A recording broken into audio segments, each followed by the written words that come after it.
Today's episode of Path to Power is brought to you by Greenman, an investment firm with over 20 years' experience, now expanding its offering to a wider pool of investors.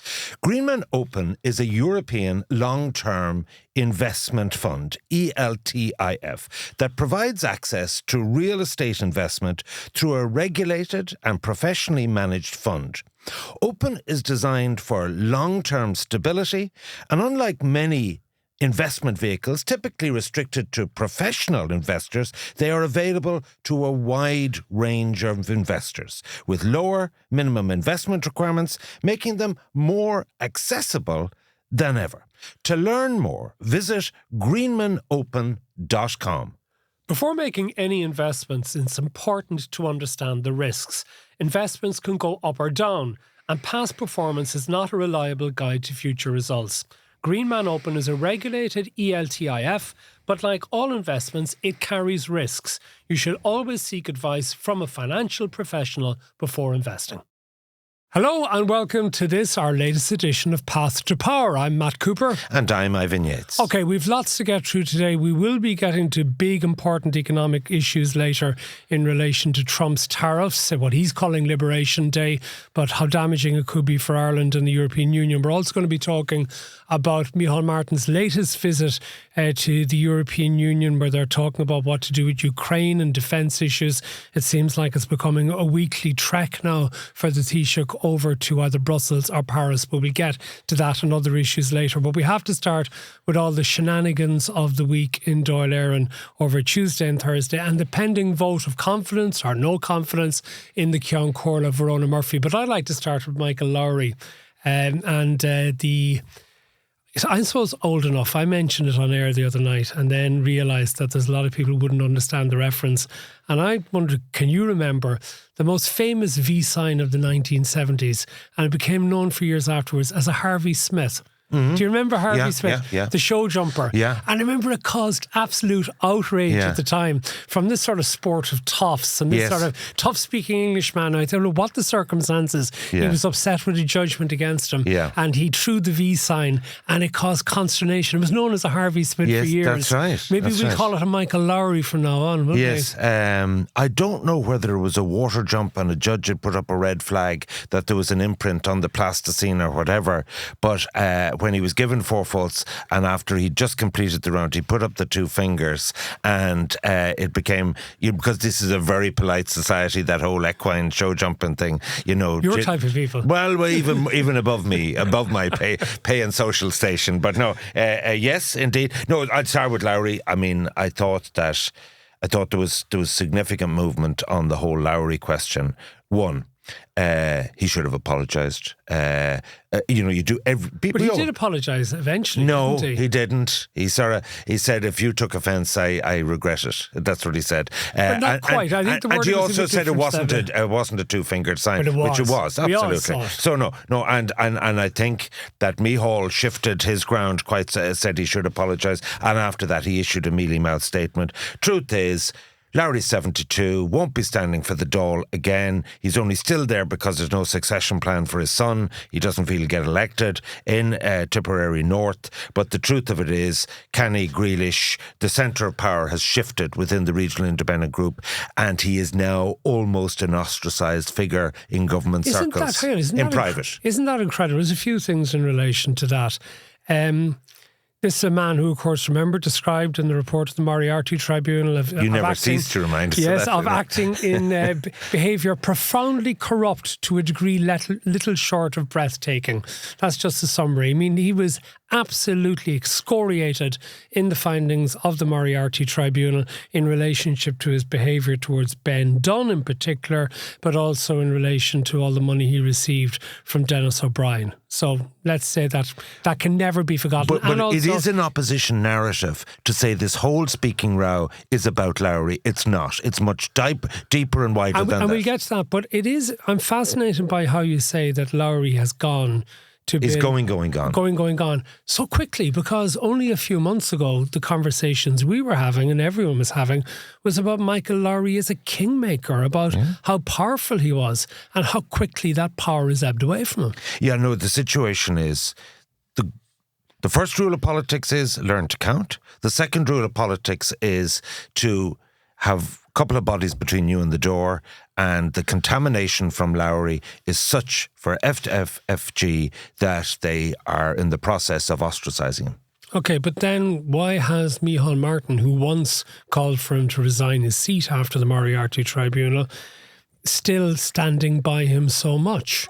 Or is it that we've got to a situation where Micheál Martin has almost backed himself into a corner in relation to the whole issue of speaking rights and feels he can't give way at the moment? He can't be seen to let the opposition have a win. Well, in real time, we've discussed this since January. Since the second week of January, Verona was elected by 72 votes. Interesting to see on Tuesday how many more votes she'll get than the 78. But leaving that aside, and we'll come to all that in detail. At that time, I said, you know what? You're never going to get a better opportunity to get off this hook, Micheál. The deeper you dig, it'd be even harder to climb down. And so therefore, and in fact, he's added to it by taking away Wednesday's questions to the Taoiseach and doing other things. Like he's actually used the whole thing, to give a dig out to government backbenchers who feel they're not there. And the issue, the Standing Order 70 as now adopted, is completely different to what was originally proposed, which was just about recognising a Dáil technical group. So it's got wider and deeper, and whether he should have invested so much political capital in it, but the issue is now fundamentally changed. It's come to an issue of authority. Because the huge story this week, right? So we leave aside, like I've been since 1981, close-up personal with politics as a TD or commentary in the media or whatever. What we saw last week was just, can be described in one word, thuggery. And it was thuggery with a purpose, which was that a vote could not be called. Such was the disorder, you couldn't get to the point of vote all. Because they knew once there was a vote, there was a problem. And that's actually what Verona delivered for the government. She got it to a vote. And getting it to a vote next Tuesday is a result. Whereas if you just keep suspending the Dáil, it is not operative. So, subversion and very interestingly, who are the losers last week? Is it People Before Profit or Sinn Féin? Look, they're in their element with this street loud-hater politics, this kind of visceral attrition. When you say street loud-hater politics, it did strike me that what Paul Murphy did in the Dáil last week was a bit like one of these so-called citizen journalist yobs who goes around sticking mobile phones in people's faces and shouting stuff at them. And the whole shame. It was all part of that. That's playbook as well. Yeah, so that's the sort of like, the sort of, a lot of the far right people that Paul Murphy complains about most bitterly, he was doing exactly that type of thing himself, and he decided to do it in Dáil Éireann. So while nobody is actually excusing Michael Lowry for his V sign, and apparently as well, it wasn't just that, which apparently hasn't been commented upon, he actually put his finger to his forehead and started revolving it, in that sign that somebody's got a screw loose. So he was at that as well. Yeah. But when Paul Murphy responded by videoing him, he was actually just engaging in the same sort of nonsense that these so-called citizen journalists do. But carry on. Just to add a little, while we're into the colour part of this, I got a text from actually someone who's in charge of the ushers. We have some details of the incident between Mattie McGrath and Michael Collins yesterday, just to show that it's not just Lowry and Paul Murphy that descended to disorder, which required an usher to intervene. So let's just be clear. This is Richard O'Donoghue, who is an independent Ireland TD, sitting beside Michael Collins, who's the leader of Independent Ireland for West Cork.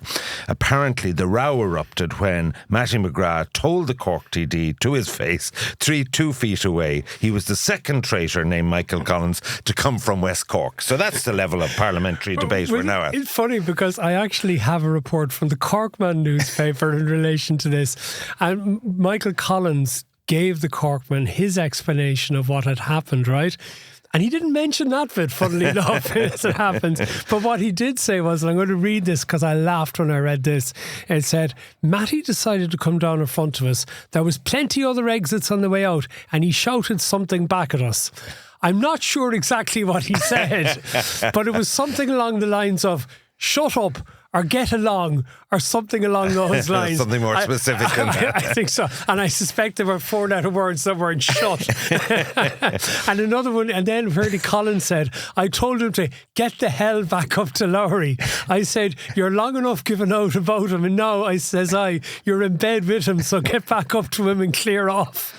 So we'll try and drag ourselves out of this whole sort of thuggery situation. So it's now become an issue of authority.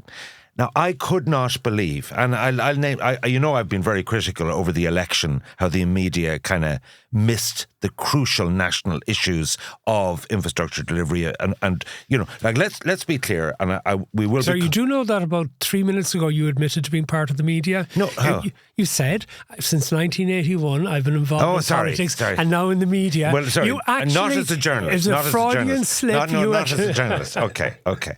So the point I'm making is, so when this kicked off on Tuesday, the whole narrative of political analysis, and they really should know better, they all defaulted to October 2009. And they said at that point, and they had quotes of Gilmore, who, with John O'Donoghue, the Count Corla, that the situation was that the opposition just had to express no confidence in Verona, and she was gone. That's what the narrative was, and that it was impossible that you... Sorry, this is a reference back to the time. Was it John O'Donoghue who stepped down in 2009? Let me explain in detail. This is all about his expenses at the time. So the point is this. Like, what sort of idiots are these people that their level of superficial analysis, that it was a seminal moment. If Mary Lou got up and said that they would express confidence, she was gone. Sorry. First rule of politics, learn to count. Does she have a majority to survive it? No difference to a confidence in any minister or whatever. And so what I want to say is this, that I said, sorry, no, that isn't the case. There'll be a vote and she will survive that vote. And like, I've told you that I have worked with Verona in the past, and at a particular launch of the Wexford Independent Alliance, she got up and she said, and this will just give you the mentality of Verona, and she said about some row there was about some... They pulled the wrong sow by the ear, was the words Verona used.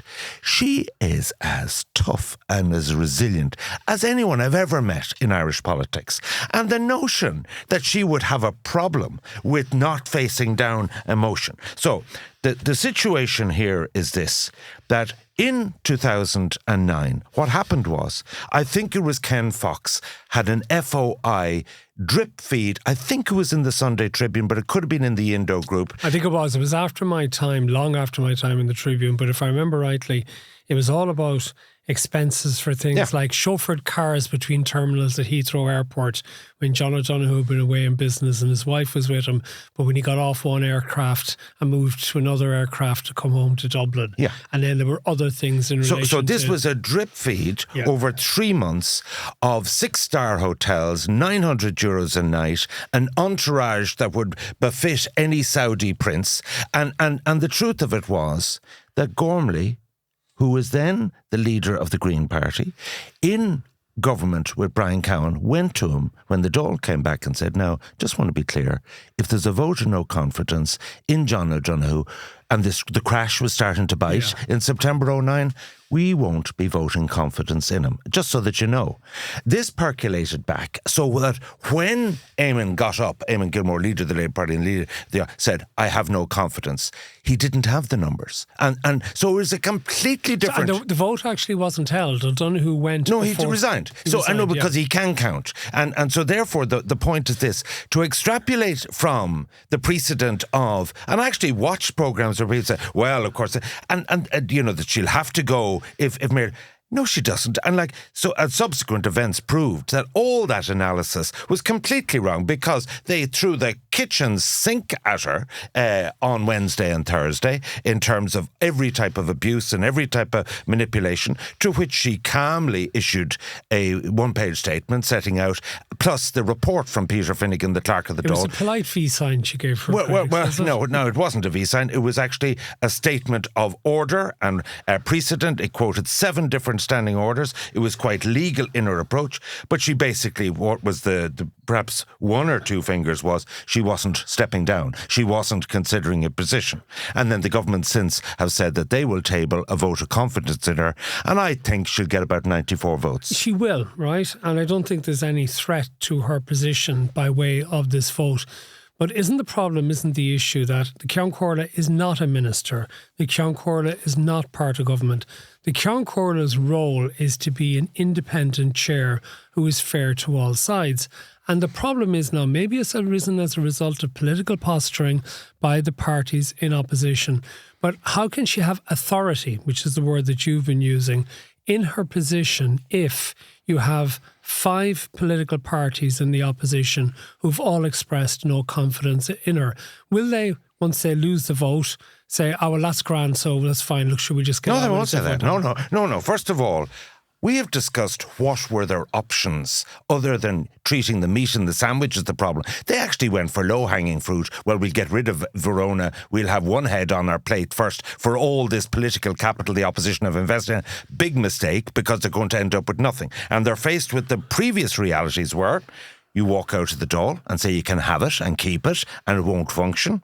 You can stop the committees being formed or not participate in them. We're 140 days since the election. And they've already said, for the lifetime, Sinn Féin have said, for the lifetime of this government, that they're not going to do pairs. So let's just... So just explain that for people who don't follow politics obsessively, the importance to the system of pairs. So very simple. Simon Harris goes to the Lebanon.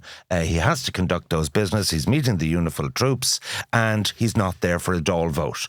Vital vote. And therefore, does he cancel the trip and stay at home, or does he go on government business? And the situation is, in de facto, I would say other parties in opposition would give a pair. But you would, at a point in time with ministers, you'd need up to 10 facilities. And then people get sick and they just can't be there, funerals or whatever. So therefore, but look, with a majority of 20, that's not life-altering. So let's just look at the political fallout, the winners and losers from last week. So, OK, for Sinn Féin and for people for profit, look, they're in the market of everything the government does bad and we can't protest enough.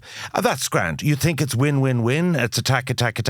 I actually think people are going to say, after months of this, well, actually, what are you fighting about? It's not a shilling off the old age pension. It's not an extra house or a hospital bed. You're actually fighting about things that we really don't care about. Well, they're fighting about 8 minutes of speaking time. Well, according to me, but no, actually, there are other changes. I know. I'm being facetious deliberately in the basis that I suspect that apart from those inside in the political bubble, the vast majority of people looking at this don't really know or care about what they're fighting about. Now, I suppose they can see the bigger picture type stuff and they can see things like, well, isn't it ludicrous to try and pretend that a group of independents who voted in favour of the formation of the government and a number of their lads and ladies getting positions as junior ministers or as Ceann Comhairle suddenly trying to say, well, actually, even though we're part of the government, we're still in opposition when it comes to speaking. People see that and they can see why the opposition is getting a bit het up about it. But at the same time, I suspect, and we're going to be talking in a little while about the potential impact of Trump's tariffs. These are the type of things that people are talking about. They're wondering, is my job going to be affected? Am I going to lose my job because I'm employed in pharma or I'm employed in alcohol or food or various sectors that are going to be? If the jobs are lost in those things, is it going to have knock-on implications for spending in our towns and villages and cities? Are we going to see the government short of revenue to do all the things? We will get to all of that in a little while. So I just wonder if the opposition in... I would have thought, for example, that Sinn Féin was more impactful in recent weeks in raising issues, one of which we discussed last week on one of the podcasts in relation to the cynical use of a child for advertising, essentially, before the general election. Which they've since allocated the money to. Did you see that? Yeah, exactly, right. And other issues like that, where there's been... And the housing statistics, the 40,000 versus... genuine issues. And the government had no defence. Yeah, and they're able to bring that up and they're able to hammer away in it. So does it actually do, though, the opposition any good? Because I think most people are looking at the sort of like the way American politics is disintegrating. And do they really want the Dáil to be where it's almost like a bunch of yahoos shouting and roaring and fighting all the time, where there's no sense of decorum. And there are people as well who do think that, despite the denials, there is a degree of misogyny been displayed towards Verona Murphy. I put it this way.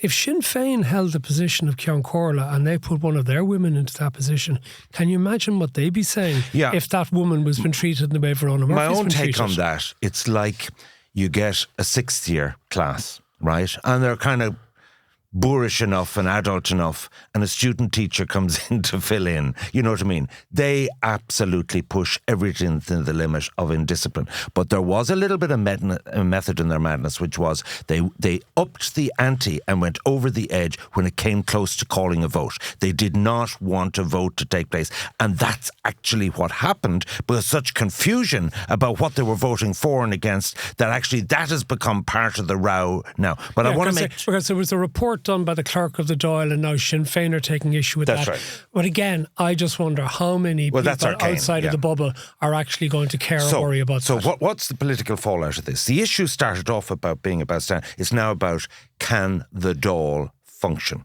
Okay? Can the obstruction tactics be overcome? So now it's become an issue of who runs the Dáil, who runs the country. Is the Dáil fit for purpose given these existential crises of Trump and so on? So I actually think, and I was surprised at this, I asked someone who I really regarded, who do you think are the biggest losers and winners of the week? And people said to me, well, if it's on the issue of authority, you know, Micheál Martin was sort of on his own, but it was a good week for him. The second thing they said, that the Labour supporters, a lot of the middle class, actually don't like these tactics, and actually Labour could suffer. But the other people... Sorry, do you notice Micheál Martin did get stuck into Ivana Bacik and saying, do you not remember the people that you're associating with are the people who trapped Joan Burton in her car? So the point is this, Labour have a choice to be a mudguard, because they're so of a size, that's all they are as a mudguard for FF or FG, or a mudguard for Sinn Féin. And that is a tough spot to be in. And they need to think about that. But is there not a danger for Micheál Martin that he does become very tetchy? I mean, you're the person, I think, who coined that phrase about him previously. He blamed me for that, yeah. Back in Cork and... But sorry, he does come across at times that he lets things get under his skin, that he could be prodded and provoked. And instead of maybe there are times he needs to take a more world-weary approach rather than allowing himself to literally get the dander up. And if he listened to me in late January, early February, when she made the ruling not to, he could blame it on the Ceann Comhairle and continue. He's doubled down at her, and I think that was poor political judgment. But the other people who I think had a bad week were Fine Gael. So let me just bring it back to electoral politics here. So in a situation where Dunleary constituency, where Fine Gael got 2 seats, Rathdown, where they got 2 seats, and that is not representative of the whole country. What was the issue that would give them the second seat?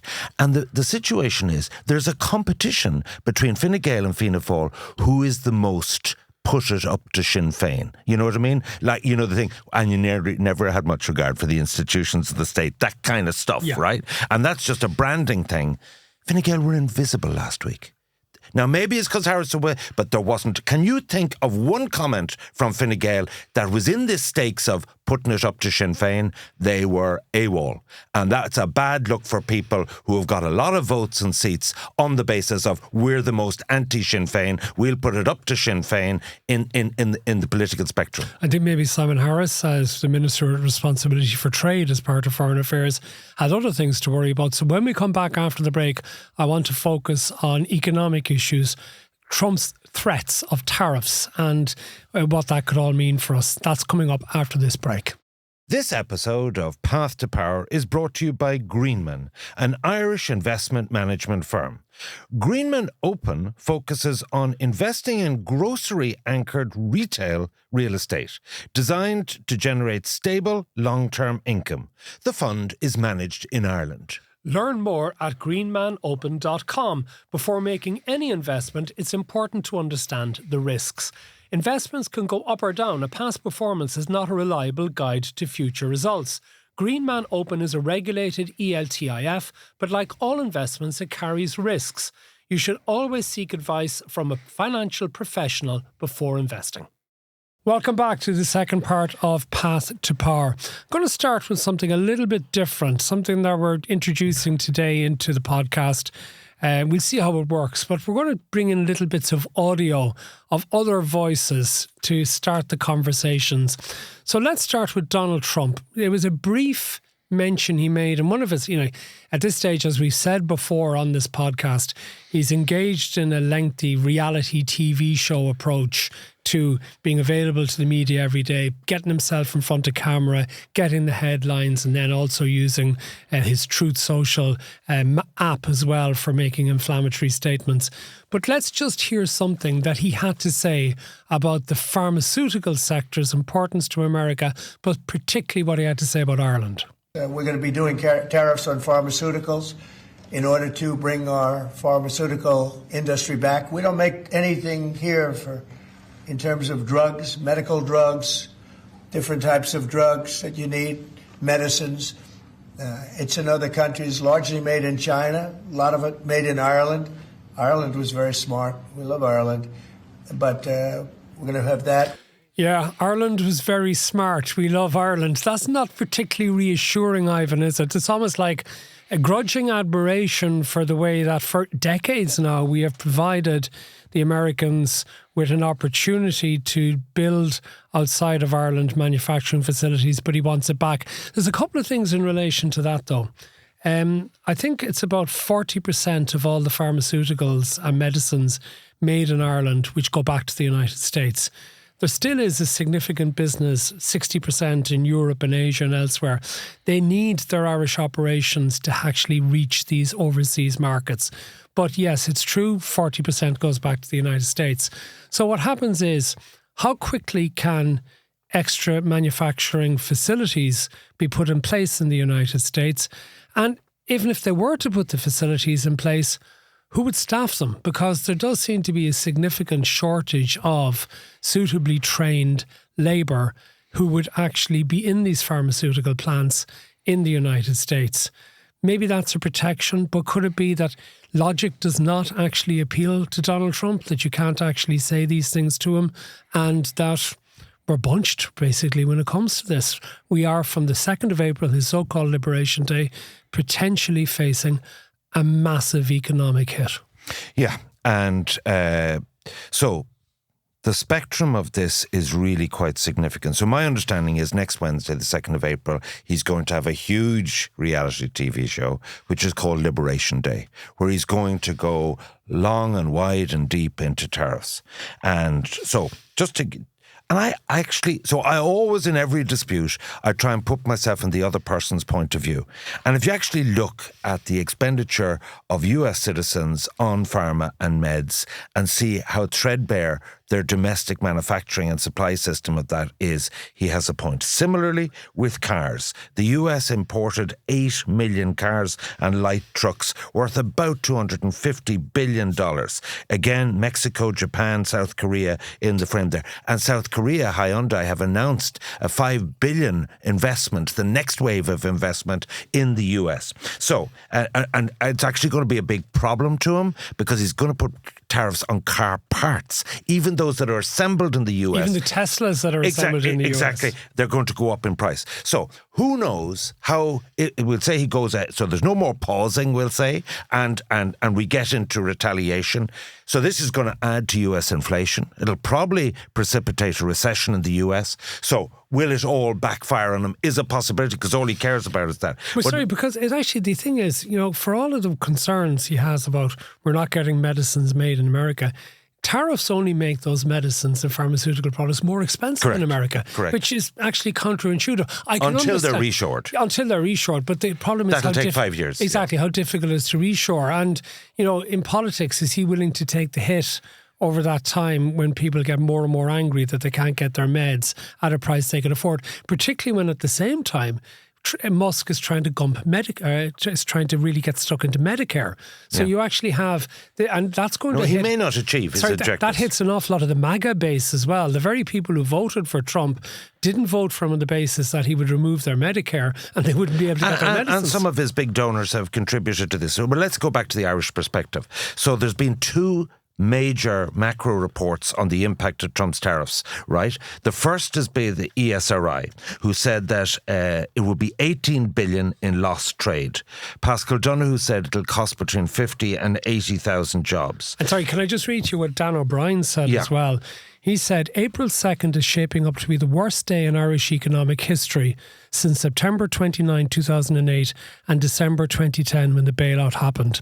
Immediate effects of tariffs will not be dramatic, but longer-run impact on Ireland's economic model could well be more profound than 2008-2010. Now, that's pretty scary stuff. And I know there are people who say, look, economists have predicted 9 of the last 3 recessions and all that sort of stuff. And indeed, I got a text into the last word last night, which I laughed at because, and I ended up texting back and forward to the listener in relation to that, saying that you'll talk us into recession. And I remember back in 2008. The soft landing, was it? The soft landing and that sort of thing, And look, I can understand that recessions can become self-fulfilling prophecies.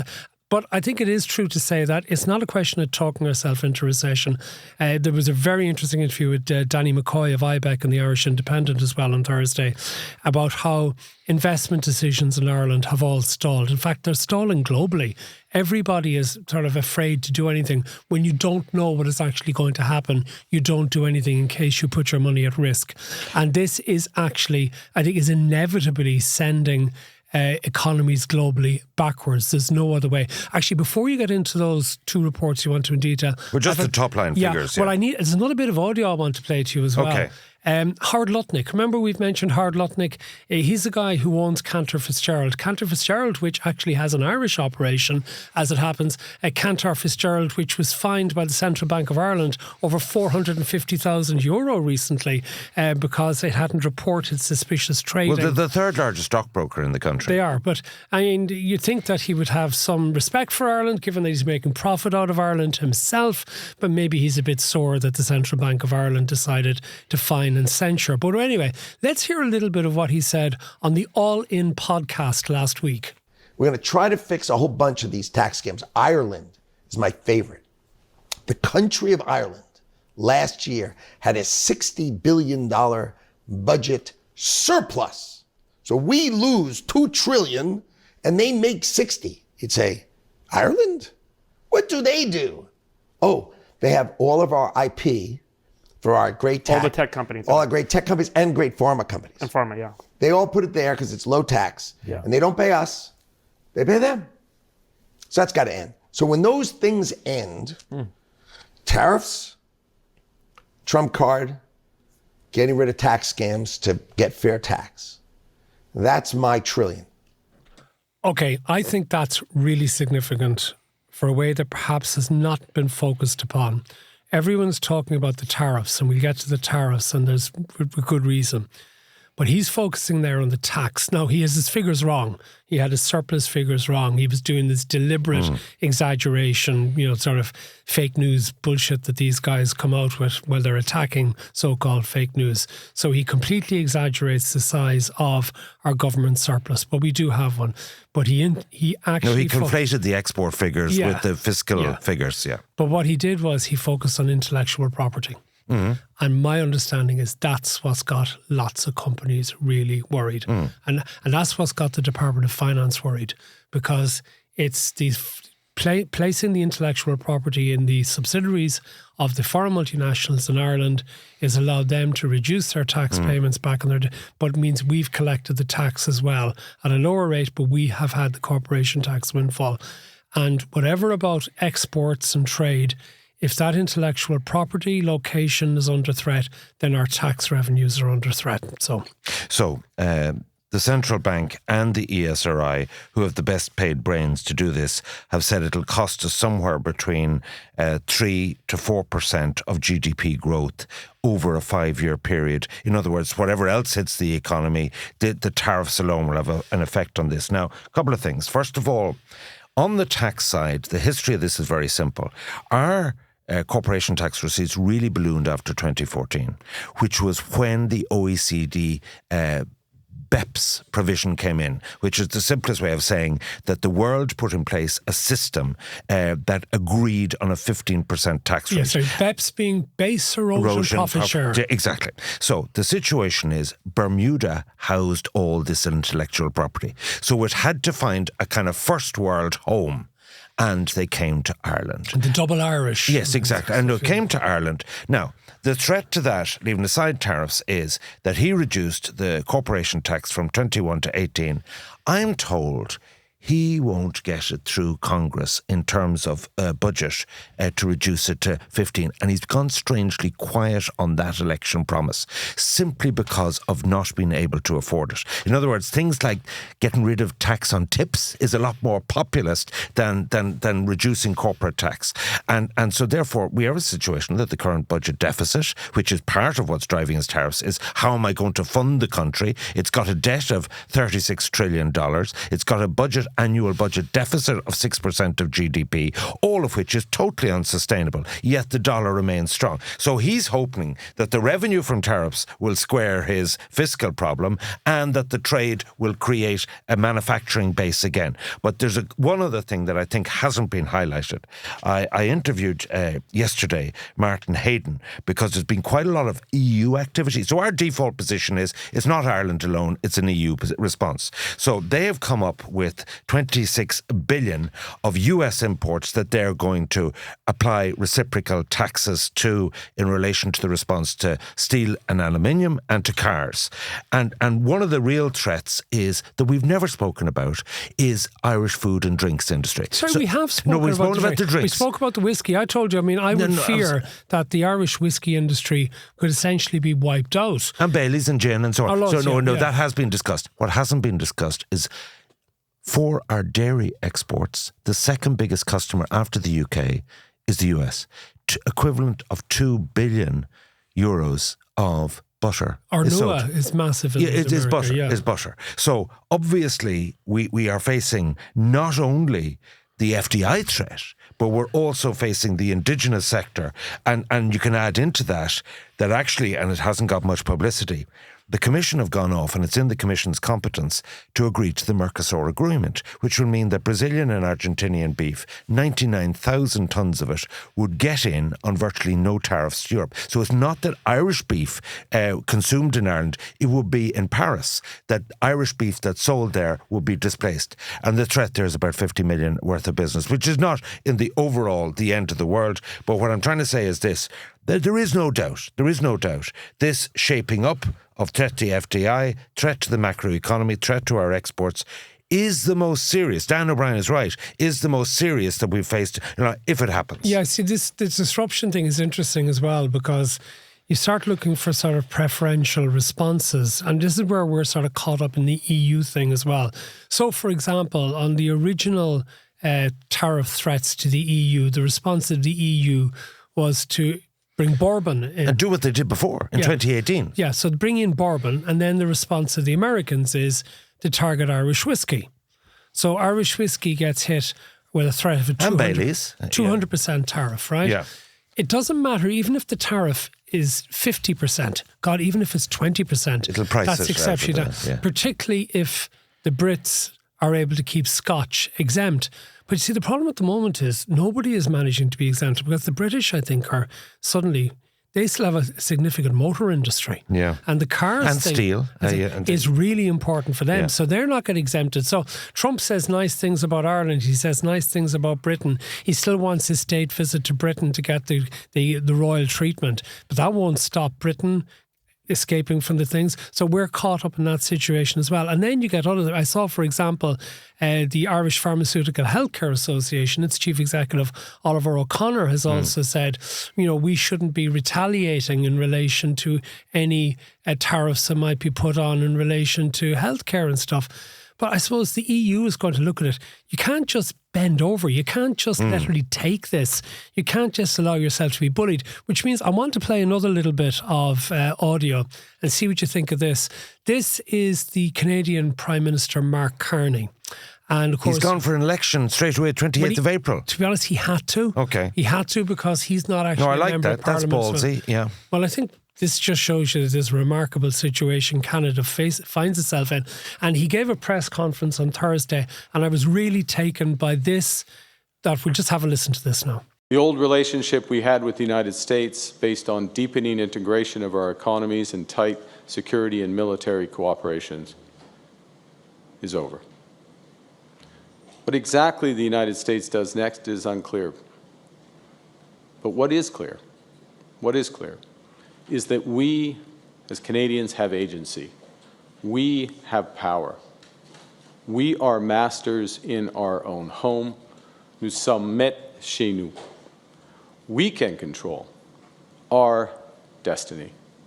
We can give ourselves much more than any foreign government, including the United States, can ever take away. We can deal with this crisis best by building our strength right here at home. It will take hard work. It will take steady and focused determination from governments, from businesses, from labor, from Canadians. We will need to dramatically reduce our reliance on the United States. We will need to pivot our trade relationships elsewhere. And we will need to do things previously thought impossible at speeds we haven't seen in generations. We can control our own destiny. You know, great, strong speech, really impressive figure. But I suppose, can Canada, and then by extension, can we in Ireland, can the European Union, with the amount of disruption that has been caused, is it possible, after a lot of short-term, medium-term pain, that we can? Does this mean that we're going to actually just see our relationship with the United States as completely different in the future? I mean, this is unprecedented, isn't it? No, well, we'll put it like this. I mean, usually these things result in a zero-sum game. So if I'm negotiating with you and I get one up on you, the one that I'm up is the one you're down. That's a zero-sum game. This is not a zero-sum game. Everyone will lose. Everyone will lose because there'll be less investment, there'll be less trade, and that has been the elixir of global growth, the fact that more markets are opened up and more economic activity takes place. So this is a doomed policy, and, you know, I would be very, very quick to quote Ronald Reagan in this. And so therefore, like my default... So you're not as much a fan of Donald Trump anymore? No, sorry. I have never been in favour of tariffs. I do support what he's trying to do in Ukraine, and I'll come to that. And there's lots of other things. You're wrong there. We'll put it like this. We know your views. The point about it is this. In the subscription, maybe we'll talk about culture wars and some of the things that's happened with Rosie O'Donnell and Garen Noon and all that kind of thing, because Ireland has descended into American culture wars and everything, which I've actually no interest in. But I suspect the vast majority of people of Ireland have no interest in it. Okay, well, I hope you're right. Quite marginal. I hope you're right. But the point is this, that does not stop the fervour of the minority that are interested and dragging everything down to a binary issue. You're either toxic masculinity or you're Me Too, you're either right, left, you're either conservative or liberal. Actually, issues are a lot more complex than that kind of one-dimensional approach to life and to politics and to debate. But what I want to say is this, that this will not serve America well. They do have a valid point that even stuff we are down in our figures, they're actually done under contract. They're not made here, but we use the tax system for that. So, basically, the world as we knew it is going to end up in a different place. We are particularly vulnerable on a number of fronts. And what we need to do is get into a negotiation. And this is the end game I see, where the tariffs are reduced to maybe 2.5% to 5%. And that's where this will end up. Now, so therefore, let's not panic. Let's not overreact. But I do see the world being different after the 2nd of April than before. Let me preempt what you might say in Ukraine by saying that even this week we have seen, well, a couple of things out of America. We saw these the Hawks and the attack on the Houthis in Yemen having their, not a WhatsApp group, it was a signal group which included the editor of The Atlantic. How he was added to the group is just quite extraordinary and quite incredible. And it was deeply revealing as well about the amateurness of some of those in the most senior positions in the Trump administration and how they behave. It was also very revealing in that J.D. Vance has something of a contempt for his boss, the president, Donald Trump. He was been quite dismissive of him in that. I think he's an even bigger contempt for Elon Musk. Yeah, I tell you this much though. This might seem strange, right? I really hope Donald Trump's health is good enough that he survives for a full term, because bad and all as Trump might be, I'd hate to see J.D. Vance as president of the United States. Anyway, I want to pivot into... No, I'm finishing the point on this. Okay. On Ukraine was willing... I want to get on to Ukraine. Yeah, in talks the other day, was willing to do a 30-day limited ceasefire, particular areas, stop the bombardment in relation to energy facilities and the rest of it. And of course, no sooner had they agreed this deal than the Russians tried to change the terms of engagement. And the Russians are now saying all EU and UN sanctions have to be lifted. Putin is playing Trump for an idiot. Trump thinks himself as the great negotiator, but we have seen in his business dealings with his 4 corporate bankruptcies, we have seen to his first term when he was promising he was going to do deals with Kim Jong-un and he was going to do this and going to do that. He is a bullshit negotiator. Okay, well, I've taken evidence. I'm taking the evidence approach. Yeah, okay. And the evidence approach is it is quite clear he has been played for a patsy by Putin. Well, when you're done, let me know. So don't fall for it. Don't start rehearsing the Putin talking points. No. I don't want to have to call you Ivanov again. No. The situation is this. My repulsion for Putin has no equal in what he has done to repress dissidents in his own country. Is just unspeakable. His authoritarian approach has incrementally got worse the longer he has kept himself in power. The corruption of the oligarchs that he has created are so. So let's. If we want to talk about Putin, we talk about Putin. What I want to talk about is this. I've constantly asked you a question which you failed to answer. Unless the US try and broker some peace deal, and we've 2 pieces of evidence. One is to do with energy infrastructure. The other is to do with the ceasefire in the Black Sea. And you can say that's pathetic. You can say it's insincere. You can say it won't last. But I actually applaud the attempt to bring about some peace. Why? They're not honest brokers. The Americans are not honest brokers when it comes to this. So let's look at that, and let's look at the second reality which I want to talk about, which is, okay, so if the US are not committed to defending Ukraine in the way that Biden was, what is the future of Ukraine? What is the future of this conflict? Which brings us to yesterday's event in Paris, the Paris Summit, which I thought was very interesting from a number. First of all, sorry, because it wasn't an EU meeting. That's what I want to come to first. Right. Who because was and wasn't there? The Brits were there. Yes. Who are becoming closer and closer, but the Starmer government still doesn't have the balls to turn around and was say, there and turn around and say that they should be part of the single market or the common area. But that's another thing. But not only that. So there was a couple of who was there and who wasn't there. So there was Nordic countries who are not in the EU were there. Who wasn't there was Hungary. Or Austria. Yes. Or Slovakia. So this actually is kind of NATO Mark II. The US weren't there. So this is really interesting because this is, well, who'll actually defend Ireland? Who is actually going to be the guarantor if it's not the US and NATO? And so therefore, are we seeing the development of an embryonic new security pact? And what I want to tell you is, this is all fur coat and no knickers, because the reality is that while they're all available for the photo shot with Macron and Starmer, in reality, the Mediterranean countries of Southern Europe, Italy, Spain, Portugal... The pigs. Yeah, okay, those important countries, they all say, you know what? Putin isn't a problem to us because we have the Pyrenees there. He's not going to be able to get at us. We are actually okay. I'm all right, Jack. It's like we say, I'm all right, Jack, here in Ireland because we're an island off the coast of Europe, so none of this is anyway relevant to us. We say, no, we're not all right, but we want you to pay for what we're not all right about. That's what we say, and we're a cute whore about that, which is grand. So, but the point about it is this. Macron himself is a busted flush. Very interesting to see where the new German leader, when he gets elected, ends up. But the point I'm trying to make is this. What came out of the meeting in Paris, despite all the good intentions? One, there was a disingenuous nature of we're saying we're for you, but we're not actually going to commit much resources. The 800 billion EU Defence Pact, who is going to pay what for that? The second thing is, that which is a lot more explicit, where they had to acknowledge there wasn't agreement, there ain't any circumstances that I could see any member state beyond the UK and France, and I just want to finish on this, who will have body bags, and they will deploying people into a war zone area is not something good. And let's just look at Starmer's position. He's had his spring statement, mini budget this week. They're cutting the arse out of benefits, which is really unpopular, and he's really going to spend $6 billion defending Ukraine with body bags coming back. It ain't going to happen.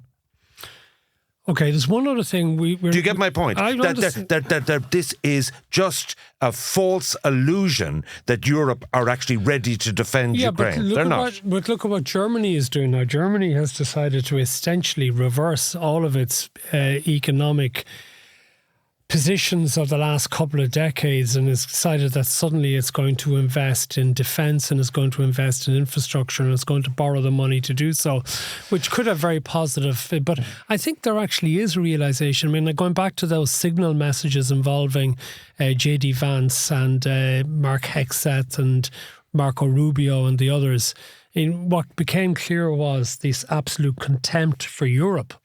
And if we think Trump has been given out about Europe freeloading in relation to the Americans and its defence, these guys are far more extreme in relation to that. And, you can sort of understand to a point, but the point then becomes, well, okay, if you believe that, you have to find a way where you actually go and do it and you get it sorted out. Rather than taking this approach, which is very much beloved of the so-called tech bros, that you just break everything and then you see what you can rebuild from the mess. It is impossible to do that when it comes to geopolitics, and it is impossible to do that when it comes in relation to a lot of government spending. And as I've said to you before, yes, a lot of government spending gets wasted and this gets jumped upon by right-wing political fans, but in the private sector there's a lot of waste as well. It's human nature to get things wrong, and you also get things wrong when you take risks, when you do stuff. So anyway, that's something we might get to elsewhere. There's one other thing I want to just bring up before we finish, which I was... I wouldn't say amused by, but I thought was noteworthy, that there was an announcement this week that the government has finally given the go-ahead to RTE for a 50 million package for redundancies of 400 people in RTE, starting with a group of 40. There were supposed to be 40 who should have gone last year. Didn't happen. I suppose maybe they would have got natural attrition by not filling positions and stuff like that. But, the depths of RT's financial crisis were explored ad nauseum in 2023. The situation has not gotten any better in 2025. I know the licence fee revenue has been a little bit better than they expected in 2024, so the losses weren't as deep. They didn't need as much of a bailout from the government. But I don't know, have you been watching Adolescence on Netflix? Yeah, I watched it all, yeah. Okay. A very expensive production, which apparently the BBC couldn't even look at because they couldn't afford to do something on the scale of Adolescence. Netflix does these big budget productions now, which conventional TV stations cannot do. Apple TV lost over $1 billion last year. It does some of these brilliant big flagship shows like Slow Horses, Severance, Ted Lasso, whatever. It doesn't make that many things, but what it makes tends to be these enormous spending. So my point is in relation to this. The world of television has just changed so dramatically. And RTE is still going on as if it hasn't. Now, I know there are serious, intelligent people within RT who know this. Kevin Backhurst knows, they know all of this. But does government, I think Patrick O'Donovan, as the relevant minister, said in an interview a couple of months ago, RT should be making more programmes for young people that they'd be interested in watching. Oh, would you, for the love of God, actually understand what is actually happening? RT needs such a radical restructuring. RTE, if it's to have any chance of surviving, has to, and look, I'm sorry for everyone who works in there and the rest of it to say this, but it has to get real as to what many people it wants, about the structures that it has in place to make programmes, what type of programmes it can actually do. And this idea that the government sat around and after all of the fuss took 16 months before making the money available for a redundancy programme that is not going to be fit for purpose is actually undermining the future of RTE and makes it harder for RTE arguably to survive. What do you think? Well, I think, look, I reduce everything to politics. They wrote a cheque for 725 million. They got good coverage in the election. Happy days. I think that's unfair on the journalists in RTE, who I thought did an excellent job in being fair and balanced. But you would think that, wouldn't you? I mean, the point is this, that that's a fair deal. That's what you pay for. It's a Band-Aid solution. Everything you said, and digitalisation throw into that, as well as the Netflixes of this world, you know, and the same is happening to sports coverage and so on. The audience becoming more fragmented, more commercialised, and all the rest of it. And the BBC and RTE are legacy providers who will not exist beyond 2040, 2050. So they get that far? Well, I don't. But like, the point about it is this, that the government didn't have the bottle to confront RTE, and we have a sticking plaster. But you know what? All those issues will just come round again. It's like turning the hay. Just turn it again. We have a subscription edition as well for those of you who want more. Because most of the things I wanted to get to, we didn't get to. Well, what we'll be discussing on the subscription edition is immigration. We'll be talking about the late Des Richardson, Bertie Ahern's closest friends, who was a pivotal figure over the couple of decades where Bertie Ahern was at his peak. He died last week. We'll be talking about him. We'll be talking about election posters, various regulation issues, an update on our electricity supply, Kenny Jacobs in the DEA, Dublin publicans that Ivan was meeting. Those are most of the things you want to talk about. Yeah, the cap on Dublin Airport. I have a lot of intriguing things. And if you're not paying attention and you wonder why in 2030 the lights go out, what we heard this week from AirGrid was really instructive. It's time to pay attention. That's all in the subscription edition. PatToPowerPodcast.com is the website. Mail at PatToPowerPodcast.com is where you can actually send your comments and your questions to us as well. So until the next time, from me, Matt Cooper. From me, Ivan Yates. Thank you for joining us.